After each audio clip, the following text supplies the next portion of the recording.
가장 힘들 때는 어떤 때입니까? 가장 힘들 때는 돈보다도 주변 사람과 같이 사는 사람과 관계가 힘들 때가 가장 어렵고 힘이 듭니다. 이것은 일을 하는 직장이나 일반 사회에서, 가정에서 다 마찬가지입니다.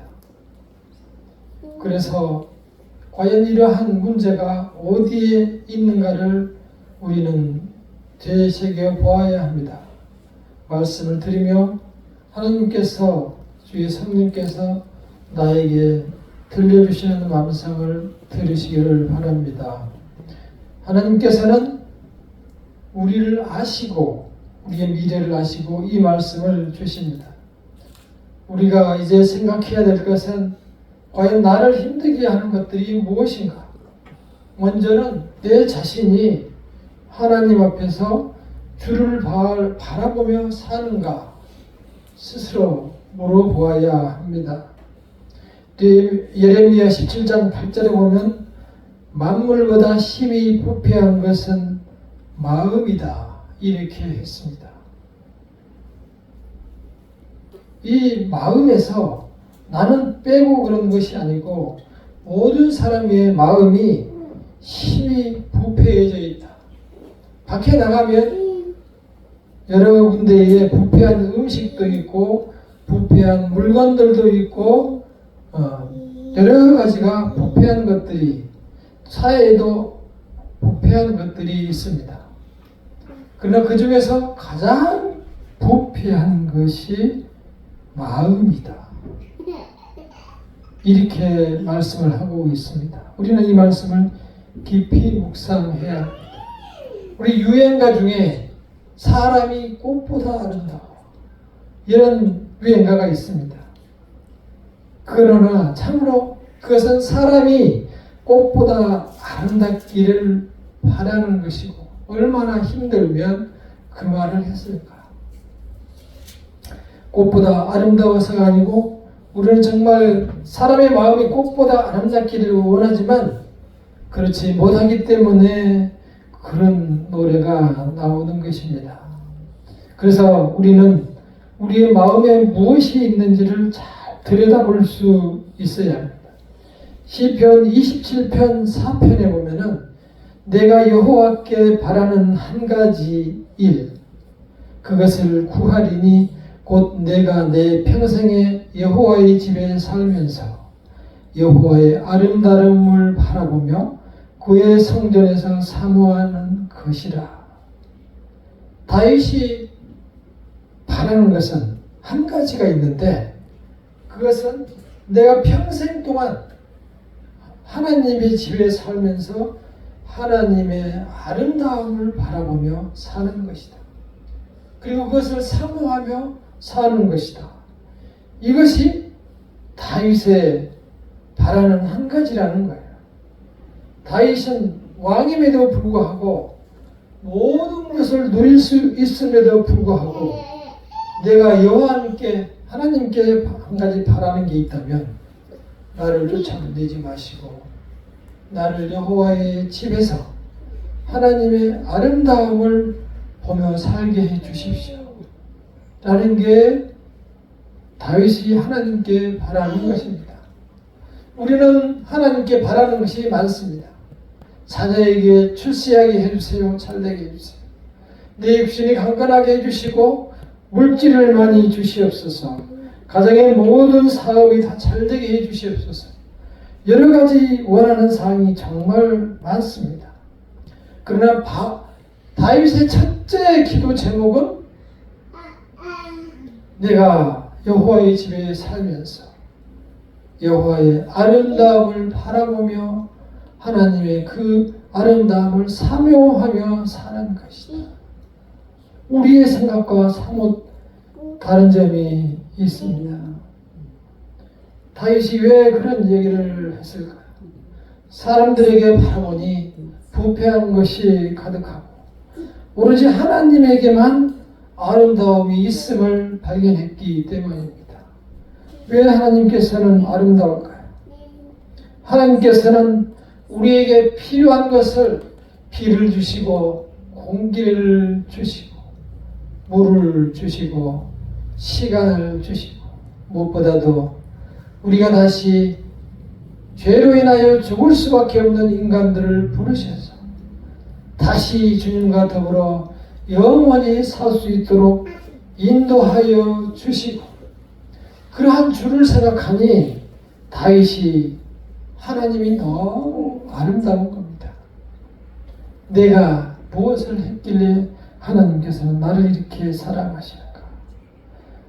나는 죄로 인하여 영원히 죽을 수밖에 없는데 그러한 나를 얼마나 사랑하셨으면 부르셔서 나를 친구라 해주시고 나를 아들이라고 해주시고 나를 또한 지옥 가운데서 건져주시고 나를 신부라 해주시고, 그걸 생각하니 다윗은 도저히 차마 가만히 있을 수가 없어서 하나님을 이렇게 찬양하며 많은 시를 짓고 노래를 불렀습니다.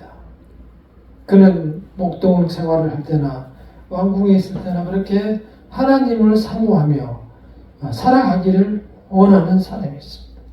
인간적인 면으로는 우리처럼 큰 죄를 지키려고 했어요. 똑같아요. 그러나 그 마음속에는 이렇게 하나님의 아름다움을 발견을 했습니다.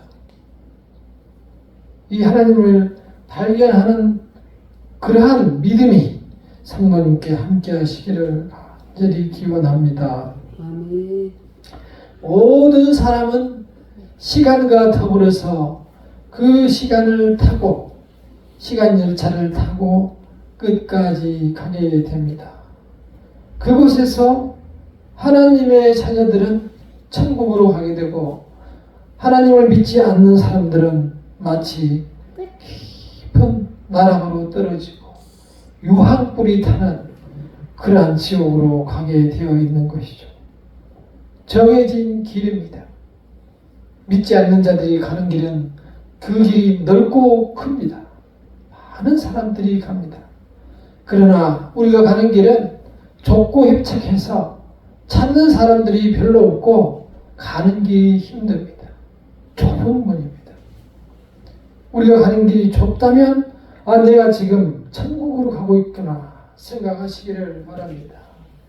그래서 힘을 얻으시기를 바랍니다. 하나님께서 자기를 잔뜩 낮추셔서 우리를 구하여 주시고 우리를 기다리고 계신다는 사실을 생각하며 소망을 가지고 이 세상을 살아가시기를 바랍니다. 하나님께서는 여러 가지 계획 가운데 이 세상에서 우리를 불러주셨습니다. 우리가 세상에 한눈 팔며 살 시간도 부족합니다. 우리는 하나님의 눈에서 잠시도 벗어날 수가 없습니다. 하나님께서 늘 함께 하심을 기억하시고 우리는 하나님을 늘 마음에 모시기를 바랍니다. 우리는 다시 한번 빌립보서 2장 5절에서 8절을 읽어드리겠습니다. 그래서 진정으로 하나님께서 우리에게 보여주시는 그 마음, 빌립보서 2장 5절에서 8절. 너희 안에 이 마음을 품으라. 곧 그리스도 예수의 마음이니 그는 근본 하나님의 본체시나 하나님과 동등됨을 취할 것으로 여기지 아니하시고 오히려 자기를 비워 종의 형체를 가지사 사람들과 같이 되셨고 사람의 모양으로 나타나사 자기를 낮추시고 죽기까지 복종하셨으니 곧 십자가에 죽으시니라. 하나님이 사람으로 오셔서 낮아지고 낮아져서 끝까지 낮아져서 사랑을 완성하시는 그 마음을 우리가 발견했을 때 하나님의 아름다움을 우리는 사모하게 되는 것입니다. 두 번째, 우리는 이제 우리가 해야 될 것이 무엇인가를 함께 보도록 하겠습니다. 자, 우리가 조금 전에 보셨던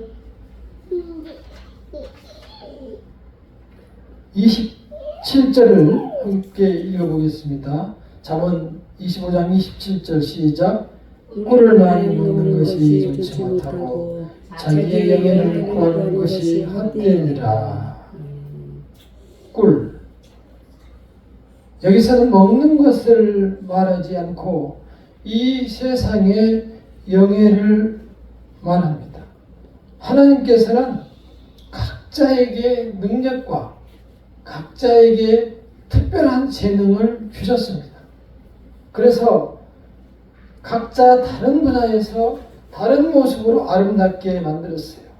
꽃만 보더라도 장미꽃은 정말 보기에 아름답고, 백합도 백합의 모양으로 크고 아름답게 피어나고, 국화꽃도 향기를 내면서 아름답게 피어나고, 라일락꽃도 참으로 소소하지만 아름다운 꽃입니다. 여러 가지 모양으로 각자의 마음에 와닿을 수 있도록 여러 가지 종류의 꽃을 주셨지만 각자가 다 아름답습니다. 사람도 역시 마찬가지로 지구상에 그 많은 인원이 사람이 있지만 똑같이 생긴 사람이 단 한 명도 없어요. 그걸 보면 참 신기하기 짝이 없어요. 저는 지금까지 살아오면서 저랑 똑같은 사람을 한 명도 본 적이 없어요. 비슷한 사람들은 본 적이 있는데 비슷한 사람을 만나면 좀 기분이 안 좋죠. 이 비슷한 사람을 보기는 했는데 똑같은 사람을 못 봤어요. 우리 성도님들과 비슷한 사람들을 가끔 보기도 하고, 그런데 똑같은 사람은 한 명도 없어요. 그 참 하나님의 놀라운 섭리가 아닐 수 없습니다.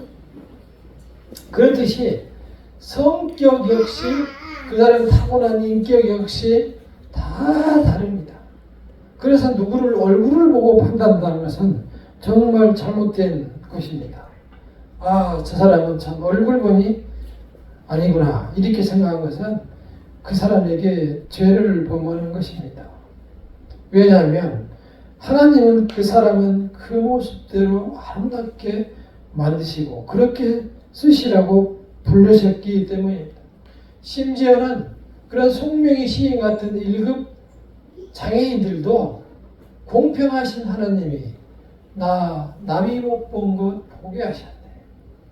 그러니까 멀쩡한, 사지가 멀쩡한 사람들이 나와서 사고치고 거짓말하고 모든 세상을 어지럽게 하는 그동안에 몸도 움직일 수 없는 그 환자는 하나님을 발견하고 하나님을 다윗처럼 찬양하고 있는 거예요. 그래서 우리는 하나님을 발견하는 것이 정말 소중합니다. 하나님을 발견하시려면 방법은 하나님을 발견하라고 산으로 찾아가는 것이 아니고, 놀랍게도 그 방법은 내 마음에 있는 욕망의 브레이크를 밟아야 합니다. 내 마음에 있는 욕심의 브레이크를 밟아야만 우리가 하나님을 볼 수가 있어요. 야고보서 1장 15절에 보면은 욕심이 잉태한 즉 죄를 낳고 죄가 장성한 즉 사망을 낳느니라. 결국은 욕심이 처음에는 잉태했다고 했는데 조그만 욕심이 점점 커져서 바늘 도둑이 소도둑된 것처럼 욕심이 커져서 죄를 결국 범하게 되고, 그 죄가 계속 커져서 결국 그 사람이 지옥으로 가게 된다는 거예요. 그래서 이러한 일이 분명히 일어날 수 있으니 우리는 욕심이 자라날 때에 우리는 그것을 자라나지 못하도록 브레이크를 밟을 수 있는 그러한 지혜가 필요합니다. 우리가 흔히 하는 말씀 중에 매사에 맘먹기 달렸어, 세상 일은 네 맘먹기에 달렸어, 이런 이야기들을 많이 합니다.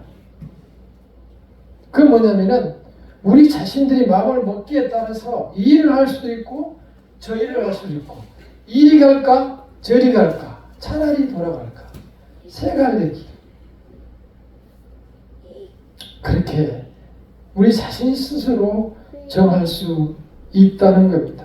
따라서 욕심이 잉태할 때 내 자신이 그 욕심을 발견하고 적정한 선에서 이건 아니지 하면서 그걸 밟아야 합니다. 내가 대통령도 하고 내가 국회의원도 하고 내가 사장도 하고 내가 축구선수도 하고 내가 노래 가수도 하고 이렇게 하려는 사람들이 우리나라에는 상당히 많아요. 또 그래야만 그 사람이 대단한 사람으로 생각해요. 근데 그거는 잘못된 거예요. 아까 말씀 읽어줬죠. 예레미야서 17장. 만물 중에 가장 부패한 것이 뭐라고요? 사람의 마음이라.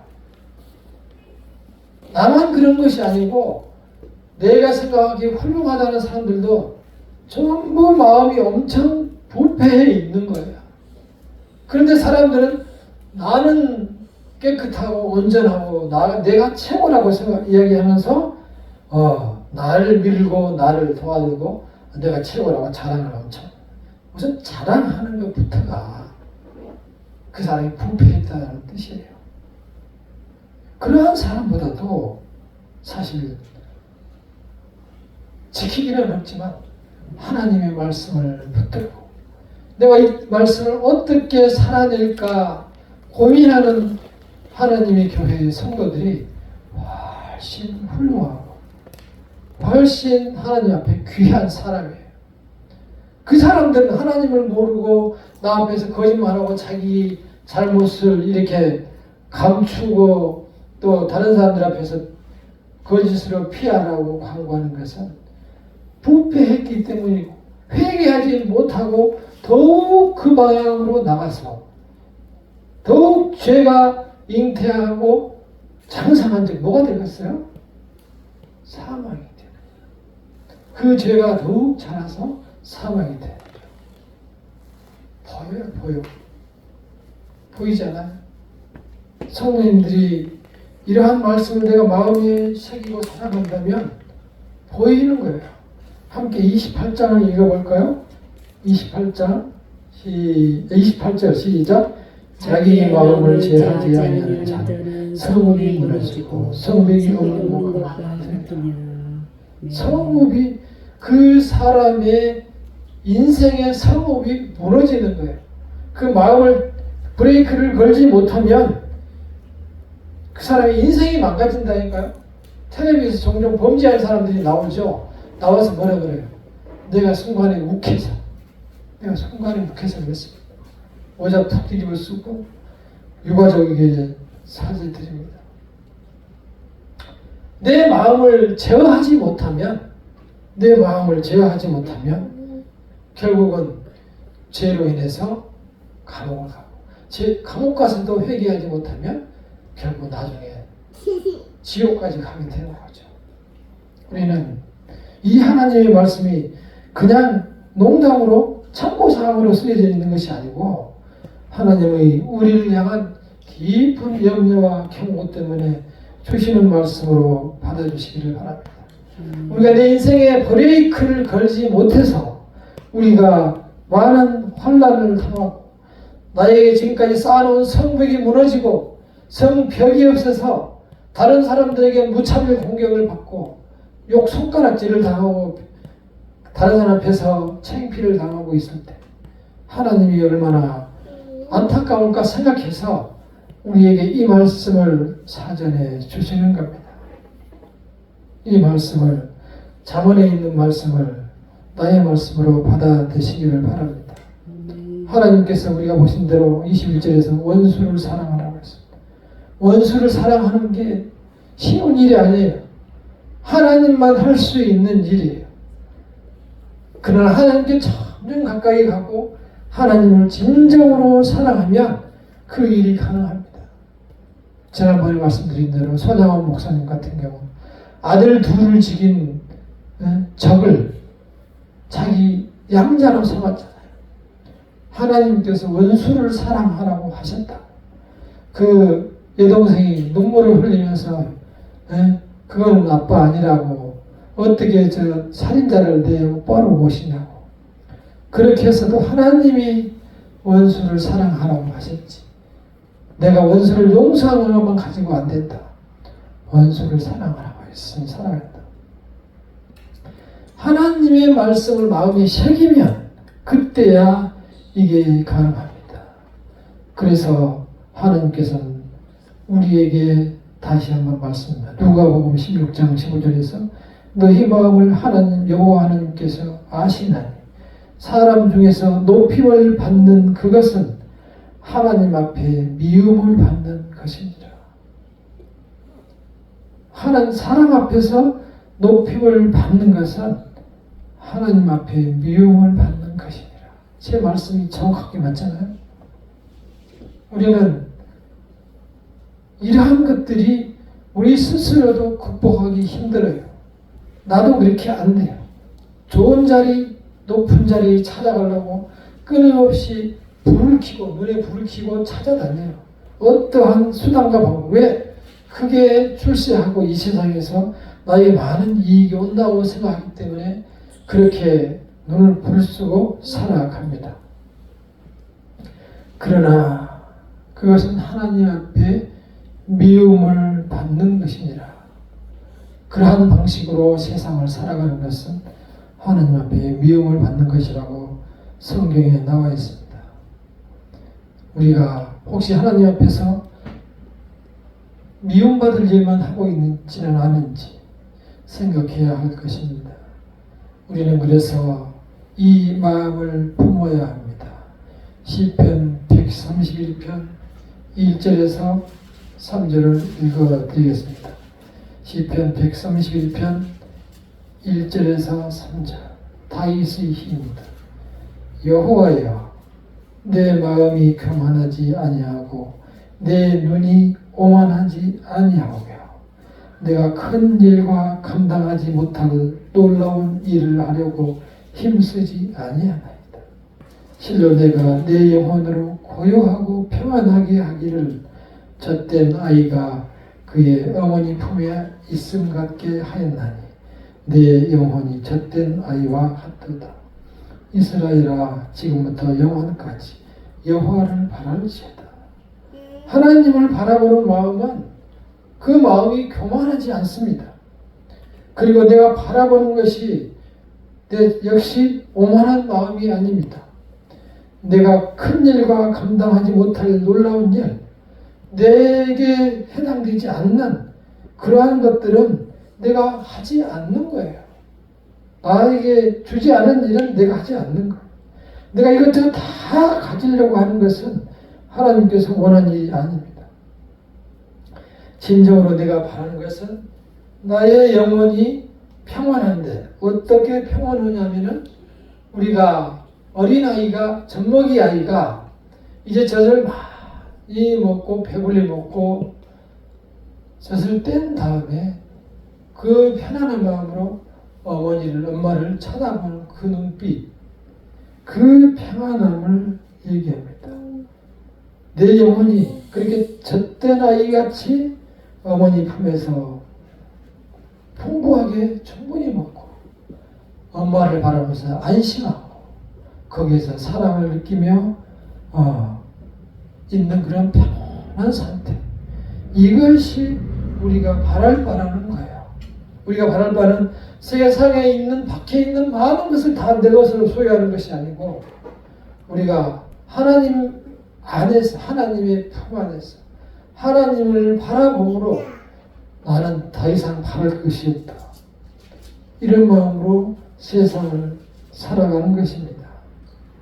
우리가 그러한 하나님을 바라봄으로 하나님께 의지함으로 하나님 품에 있음으로 내가 누리는 평안함, 내가 누리는 고요함, 이것이 이 세상에서 가장 큰 행복이고 우리가 가져야 될 마음이라는 생각을 잊지 마시기를 바랍니다. 이때 여호와 하나님께서는 우리를 바라보게 되고 또 우리는 하나님이 하시는 일을 깨닫게 됩니다. 하나님이 하시는 일을 보고서 그때야 우리는 하나님이 하시는 일이 아름다움을 느끼게 되고 아름답다고 생각했을 때 우리는 그것을 사모하며 살아가게 됩니다. 아무리 좋고 많은 물질과 모든 것을 준다고 해도 그것이 내 눈이 보기에 아름답지 아니하면 우리는 사모하고 그것을 감사하고 찬송하며 살아갈 수 없습니다. 내 마음이 생각하기에 아름다운 것을 하나님이 하시는 일을 발견했을 때입니다. 이제 봄이 되고 또한 좋은 시절이 오게 될 때 하나님께서 세상에서 하시는 일과 또는 하나님의 말씀을 내 자신이 성경 말씀을 읽고 들으면서 깨닫고 하나님을 발견할 때 그때 내가 감사하게 됐을 때 그때 내가 하나님을 찬양할 수 있는 그러한 믿음 그 믿음을 품으시기를 바랍니다. 아멘. 마음에 나를 위해서 십자가를 지신 예수께서 십자가를 지셨을 뿐만이 아니고 다시 부활하셔서 또 이제 나를 기다리시고 또 이제 나를 여러 가지 살아가며 어려운 세상의 질곡 속에서 주님께로 인도하여 주신다는 사실을 믿고 마지막 때를 준비하며 살아갈 수 있는 하나님의 자녀가 되시기를 간절히 기원합니다. 모든 막힌 일과 메인 일과 모든 어려운 일들을 하나님께 고백할 때 하나님께서 축복을 허락하여 주실 것입니다. 찬송가 430